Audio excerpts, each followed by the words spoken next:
Goju-ryu karate, though not as world-renowned as Kyokushin karate because of Majitatsu Oyama, it is still one of the more notable and practical schools within karate. And indeed, it does originate from Southern traditional martial arts. The founder of Goju-ryu, Chojin Miyagi, was a student of the renowned karate master Kanryo Higaonna, who in turn was a disciple of the famous Fujian master Xie Zongxiang, who was known as Ho-Ru-Si. Miyagi himself also went to China to study boxing. Both of their techniques are inherited from the White Crane Gate of Southern Shaolin. Even the name Goju-ryu comes from the phrase, Fa Gang Ro Tun Tu, in a famous Ming Dynasty military book. The fact that modern people are eager to learn Goju-ryu while denouncing traditional martial arts as flowery boxing is quite ironic. The reasons are very complex and difficult to explain in a few words. Although Li Yan comes from a northern martial arts family, he has spent a full 7 years in Guangdong. With a solid foundation and high talent, his understanding of southern martial arts is no less than that of his peers who are southern boxers. When he said that he would show Nanzhou the kung fu of the White Crane Gate, it was not an empty talk. Li Yan's fingers turned into claws, hooking Nanzhou's wrist and turning it outward. His left hand's 3 fingers were closed together like a bird's beak, and he jabbed it into his armpit like an iron awl. Nanzhou, too, was a veteran of many battles. Although he was at a great disadvantage, he reacted very quickly.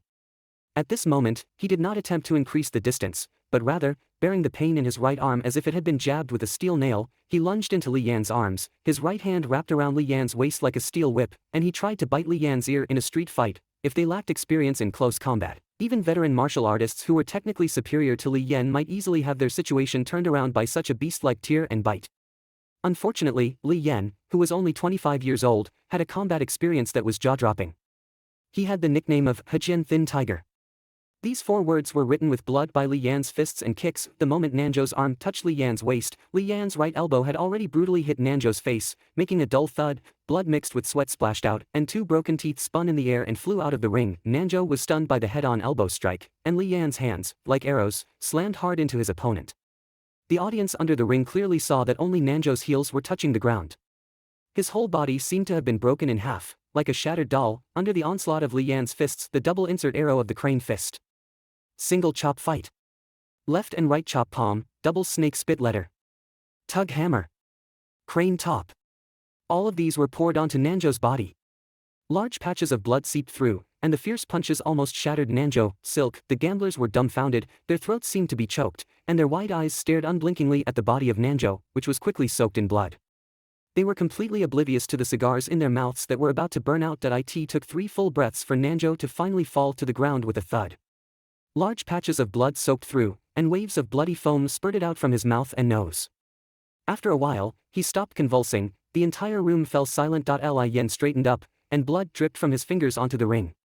He shook his fist and looked back at the stands. At this moment, the Fucky building erupted into deafening screams and cheers. Power! That's satisfying. I bet $1 million for this kid to come down, I'm sure of him. Handsome, another weapon fight. Li Yan looked around at the audience in the stands, a hint of crazed bloodiness flashed in his eyes, but it was quickly concealed. The Red Devil nodded in satisfaction. Well done. The small box had darkened, and no one could see what was going on inside. Under the psychedelic lights were enticing and continuous panting sounds. The image of Li Yan on the LCD screen had blood dripping from both hands, his eyes were defiant, his smooth muscle lines contained amazing explosive power, and were also soaked in the scent of male hormones. The panting went from low to increasingly rapid, and finally ended with a satisfied sigh. A delicate hand groped for something in the dark, knocked over a high glass and didn't realize it.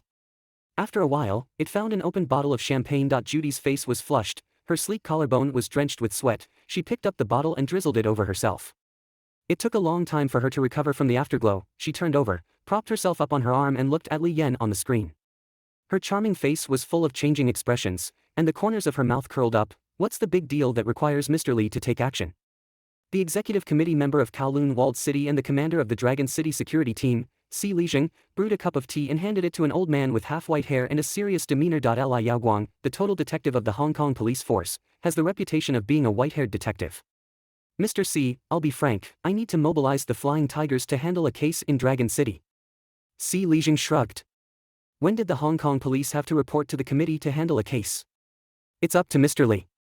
He took a sip of tea, a glint in his eye. But to mobilize the Flying Tigers, someone tried to assassinate the governor? Mr. Li placed 4 photos on Si Lijing's desk. Who are they? Si Lijing asked casually. Big circle boys.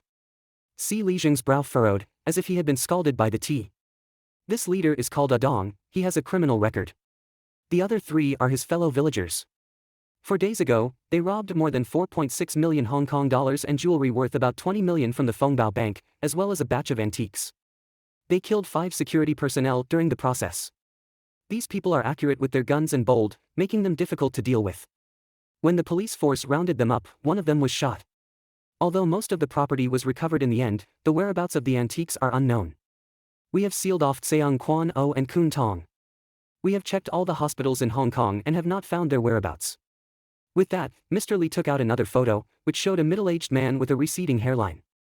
This man is the bank manager of Fongbao Bank. He has been fired by Fongbao. We have always suspected that he colluded with the Big Circle boys, or even simply that the Big Circle boys were brought in by him. However, last night, his body was found in Kowloon Walled City. He was killed by repeated blows to the head with a blunt object, and the clues were broken. The old man tapped the table. This case is now shocking the whole of Hong Kong. The only place in Hong Kong where private clinics would be willing to accept them is Kowloon Walled City. Plus, the bank manager died here, so I hope the committee can help us find their whereabouts. Si Lijing didn't hesitate for long, weighed his options, and then replied with absolute certainty. 3 days. As long as these people really are in Dragon City, I will find them within 3 days. Mr. Lee's always furrowed brow relaxed slightly. Then I'll have to trouble Mr. C. These people are desperate and capable of anything. If you find them, don't startle them, leave it to the police to handle. Police and civilian cooperation. Si Lijing smiled. By the way, what kind of antiques did they rob? I'll ask someone to check for clues. Mr. Lee handed over a list of antiques. Si Lijing scanned it, and the first line read, Master Lin Yutong's treasured copy of the ancient novel Go Chen Lu.